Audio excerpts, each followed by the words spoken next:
G'day YouTubers. In the last fishing video I did, I was out overnight on the Thursday and Friday, you might remember if you saw that one. Well, I still had the Monday holiday and I took my wife over to Peel for a bit of a day out on the boat and have a swim, etc. But on the way over, I got to do a little bit of fishing. See, what happens is we get up early to beat the traffic and everything, go down to the ramp, get over to Peel or wherever it is we're going, and once we get underway, my wife goes into the cabin and has a bit of a sleep to catch up on the sleep she missed out on for getting up so early. And I get to fish for maybe 2 hours, and then she wakes up and we do our thing. So this is just the quick little fishing segment that I managed to get while we're over there. I think it ended up being about 2 hours. So I'm just going to show you how I go about fishing at Peel. Let's roll. Now, since my wife was heading into the cabin to have a sleep, my first instinct was to go to the West Peel Artificial Reef and have a poke around there and see what that was like. But as I got closer, I saw that there were a couple of boats around there, so I thought I'd go and do Southwest Rocks instead. And that makes a better focus for the video anyway, so I can show you how I fish around Peel Island. I always try to pick a really nice day to take my wife out on the boat, and this one was a pearler. She's not real keen on the rough water. I don't mind it, but she doesn't like it. She used to think she got seasick, but as it turned out, she didn't get seasick at all. It was the fumes from the two-stroke engines that used to get to her, and since we've had 4 strokes on the boat, she's been fine. So that's just a bit of trivia you might want to bear in mind if you're getting seasick or someone you know is getting seasick. Just consider that it might not be seasickness, it might be a reaction to the fumes of the engine. The first thing I do once I get there is to get the burley out and get that set up and get it running. I don't have my rods rigged as a rule these days in the boat. I leave the hooks off until I'm there, and I have pre-made rigs that I can put on, so once I'm there I decide what I'm going to use. Anyway, first job, get the burley going, get that in the water, because it takes 20 minutes, maybe half an hour sometimes for the burley to work and start bringing fish around. So that needs to be done first, and you got time to fiddle around doing the other things you need to do. Get your bait out, get that thawed out, all that sort of stuff.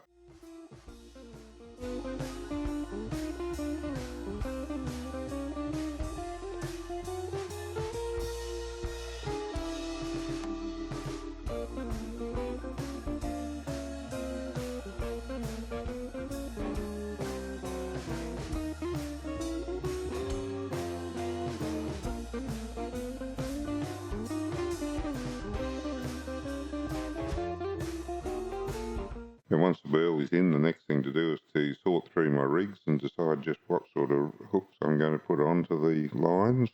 I have a number of them made up and I put them in little Ziploc bags to keep the moisture out.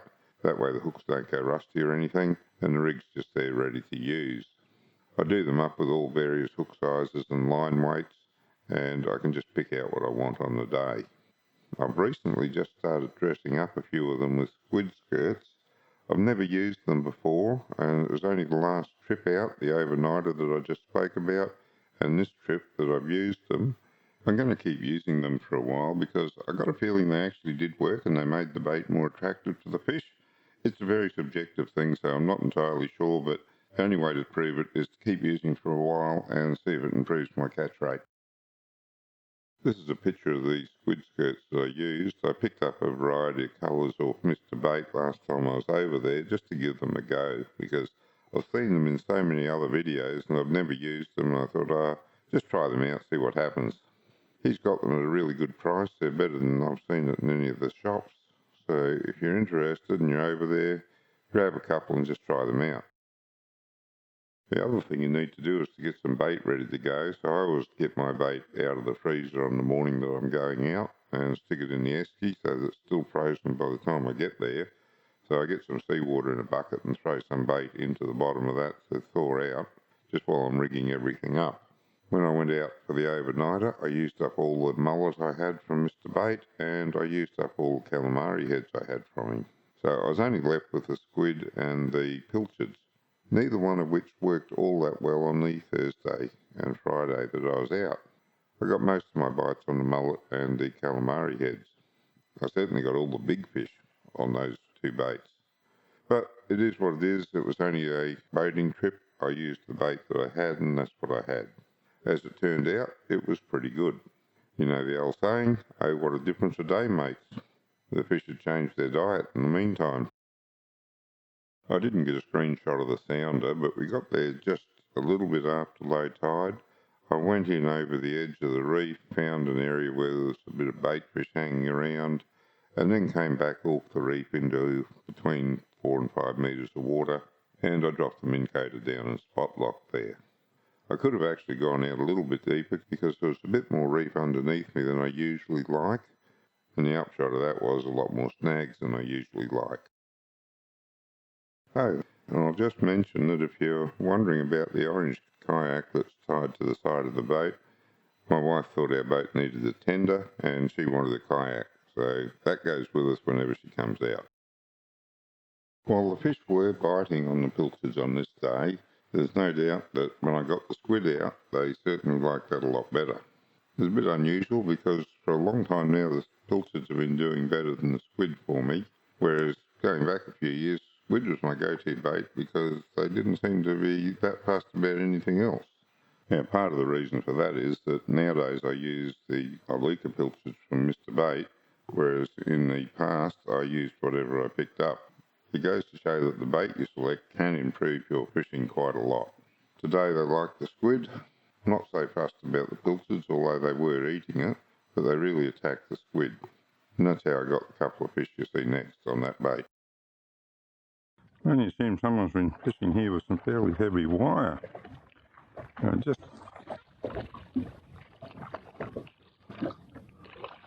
Oh, mackerel in the area. Yeah, got all tangled up with that.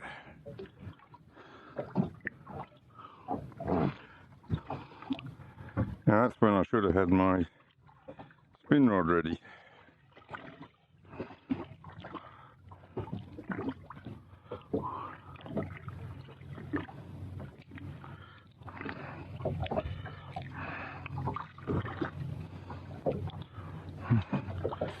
The one day I didn't. Oh dear. Yeah, some days you just can't take a trick.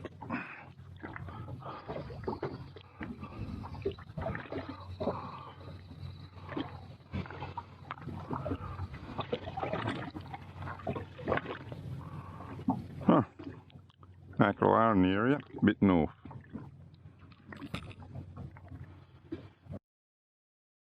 And just a little health tip for you, I'm sure you all know about it, but if you're out on the water in summer, make sure you take plenty of fresh water to drink.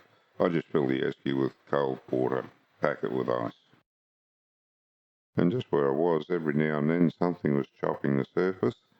I don't think it was spotty mackerel, it could have been bonito, I'm not sure what it was, but there was a bit of surface activity going on with the bait. So I got my spin rod ready with a slug on the end of it. The hooks were a little bit blunt, so I have a stone on board just to sharpen them up. Those slugs have been on my various baits for the last 20 years. I bought a heap of them one stage and I just keep replenishing them as I use them. One day soon I'm going to run out and have to buy some more. Getting the slug out and ready and sharpening all the prongs on the treble didn't help me a great deal because I didn't get anything. I do think there was definitely some pelagics there chasing that bait because later on I got bitten off, and that happened to me a lot on the Thursday that I was out previously, and again just here at Peel.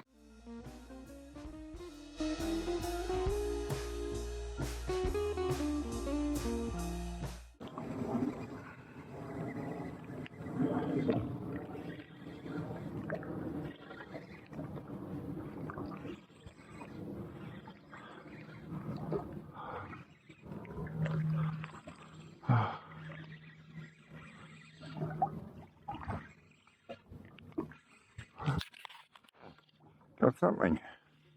Oh, wow. Gee whiz. In case he's not hooked too good, I'll get this.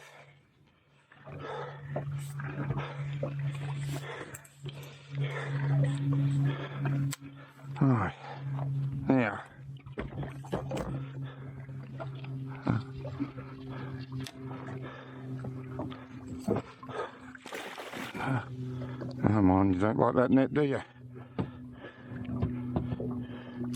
Got you. Oh, keeper.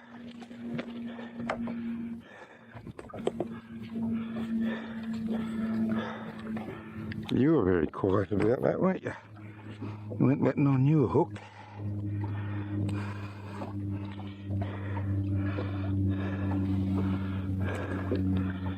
Oh, what have you done to me?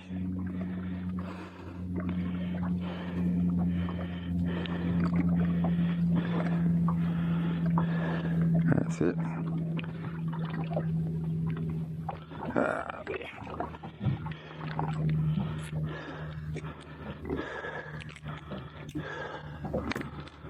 Right, how big are you? You're definitely a keeper. You are 40. Beauty.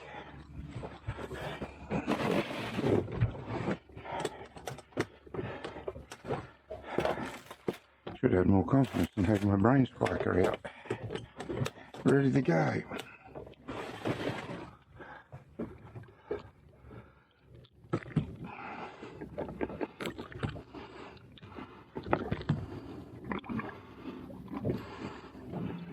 That's got him. Whew.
Another one. Going on the bite now. That's good. He's not as big though. Oh, no, he's not as big. Oh, maybe. Not too small either. Ah, sweet lip. Ah, lift him in. Too small, I think.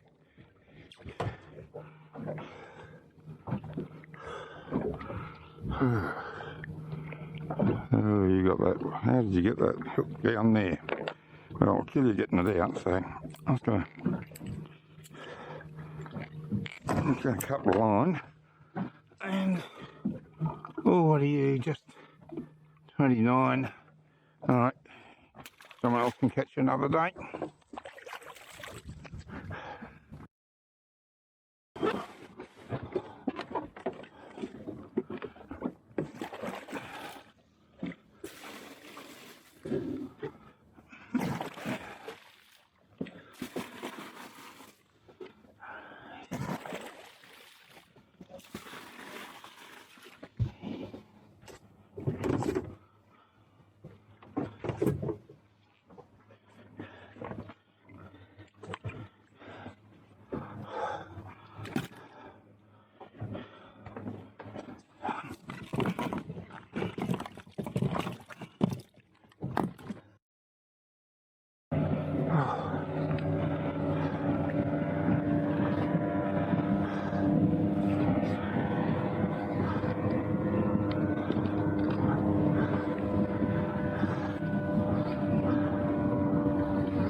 like a nutty.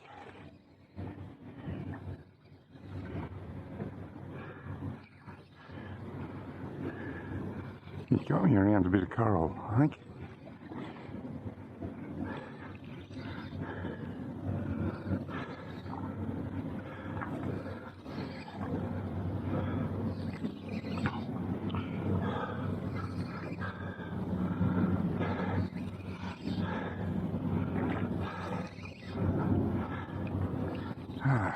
Got me off the coral. Now I can get him. Oh, another nicey.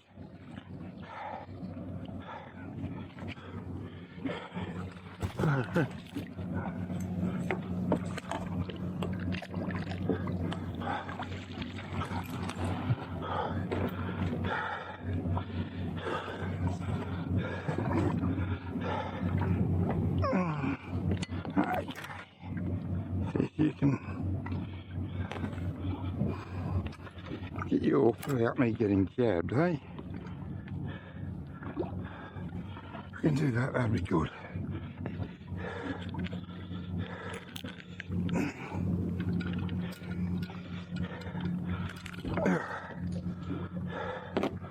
Right, now let's see, 43, 43, getting bigger, that's good.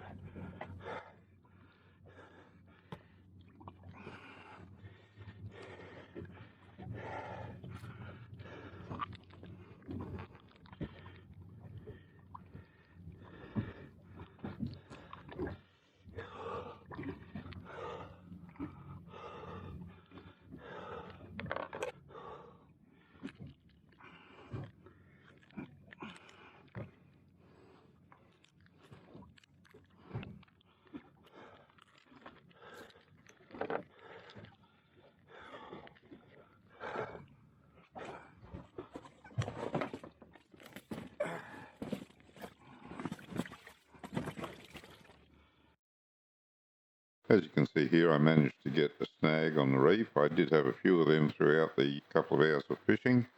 I think maybe 3 or 4, which is more than I normally like to have. I normally like to stay away from the reef a bit further. As I think I mentioned earlier in the video, I ended up closer to the reef than I really wanted to, or than I normally do, because there was bits of reef under me, even over to the Horseshoe Bay side of the boat. There was still reef there because the fish I caught on that side were dragging the line down into the reef, and I could feel it dragging around the coral as I was trying to get them free of the coral to get them up into the boat. That's just one of the hazards of fishing close to the reef. As I say, normally I like to fish a little bit further away, but on this occasion I didn't quite make it. Rather than move, I just put up with a few snags and caught a couple of nice fish.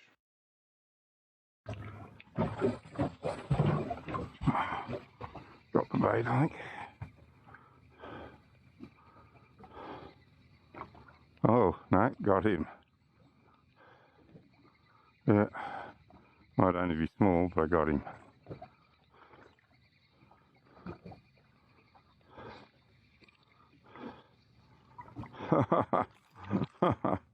Well, you gave a good tug for just a small fish, didn't you?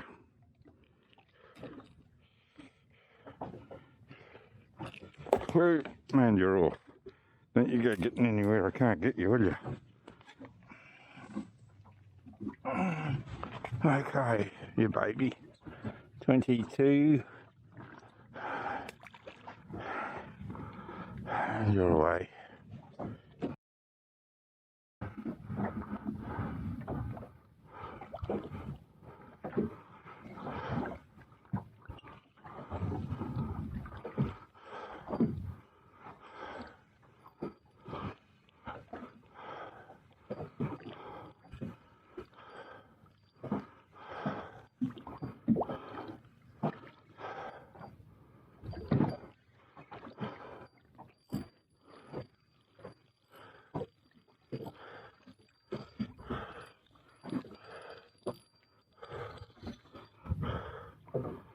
Oh,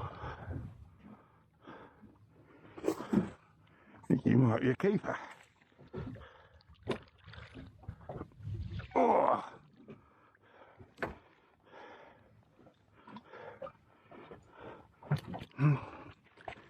Yeah.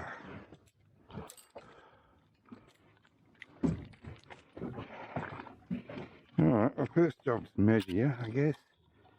You are 30. And you're slippery.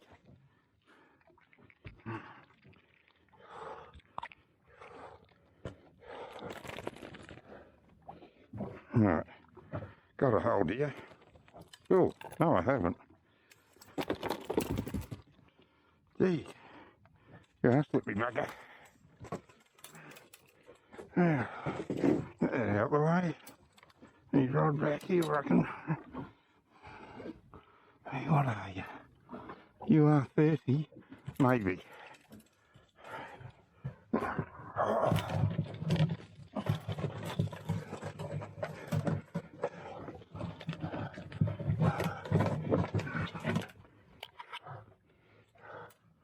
You'll either just make it or just miss, though. Which is it?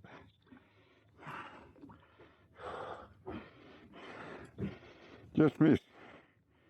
Just miss. Okay. Well, you solid the hook good and proper, so just cut the lines like yours.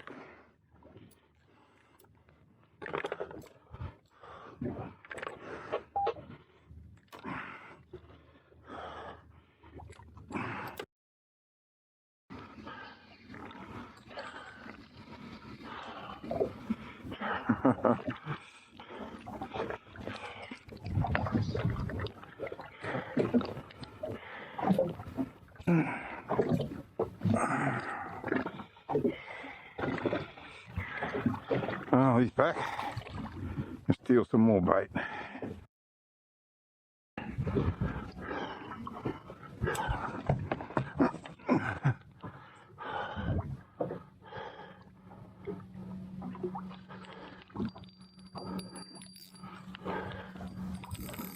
Oh, you bastard.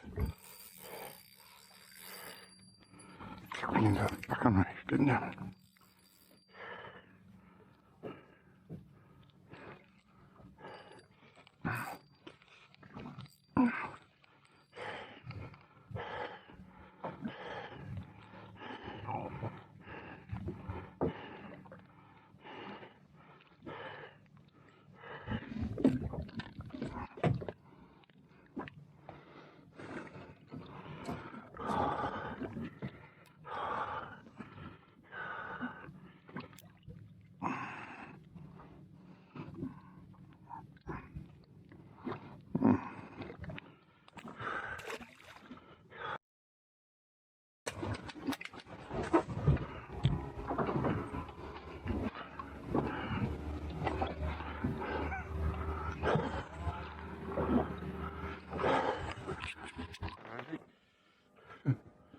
Gee, how's that happened? Huh, something must have bit that off, because I had weight right to the top, and all of a sudden it just came flying past me. For me, there's two ways of getting a nice presentation of the bait on the hook.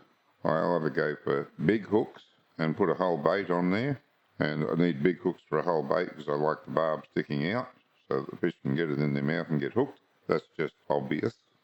The other way to do it, though, is if you're using small hooks, and I was using 3Os and 4Os on this particular trip. If you're using small hooks and you've got big baits, the only thing to do is to cut the bait. Cut it down to bite-sized chunks for the fish. They didn't mind, and it presented well on the hooks that I had. So, as I say, big hooks for a big bait, or cut your bait up if you've got smaller hooks. Your mileage may vary, but that's what works for me.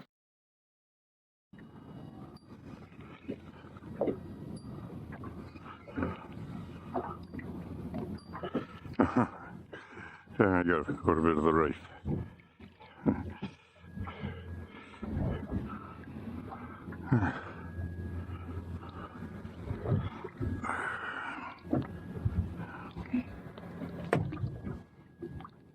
Okay. There's a little bit of hard coral. It's just broken off. Starting back. And that pretty much ended the fishing for the day. I'll just mention what I was using. I had a rod with a 10-pound braid on it. On the end of the braid there was 5 metres of mono, 20 pound, as a shock leader down to a swivel, and from the swivel to the hook was about a metre worth of 20 pounds fluorocarbon. The other rod had 20-pound braid, about 5 metres of 20-pound mono from the braid to the swivel, and again about a metre of 20 pounds fluorocarbon from the swivel to the hook. The whole idea of that is to keep the braid away from any reef, because the mono and the fluorocarbon is much more durable. And those fish certainly had me down in the reef. I could feel the line being dragged over reefy spots.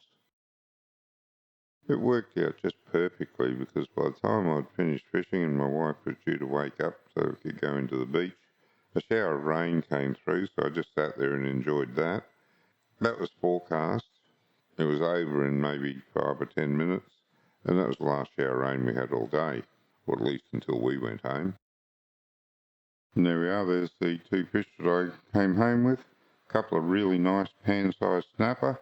Wife fried them up in butter, and they were superb. She just nailed the cooking of it just perfectly. The flesh flaked up. It was beautiful. Really good day out. Really nice time on the beach with my wife. Couple of nice fish to go with it. Just the icing on the cake. Weather was beautiful, and we deserve some good weather after the rubbish we've had lately. As I do this video, it's raining cats and dogs. We're having a real weather event at the moment. So we won't be getting out for another week, and it'll be another couple of weeks before we get any decent fish out of it. Maybe 3. The water's got to clear up, the fresh has got to go, and then the fishing will be on again. Thanks for taking the time to watch the video. I hope you got something out of it. If you want to go over and fish peel, that's the technique I use. Works for me. Your mileage may vary, and others will tell you differently, and they're not wrong, because if they catch fish, they're right. Take all the advice on board, choose what suits you, and best of luck. Until next time, good fishing.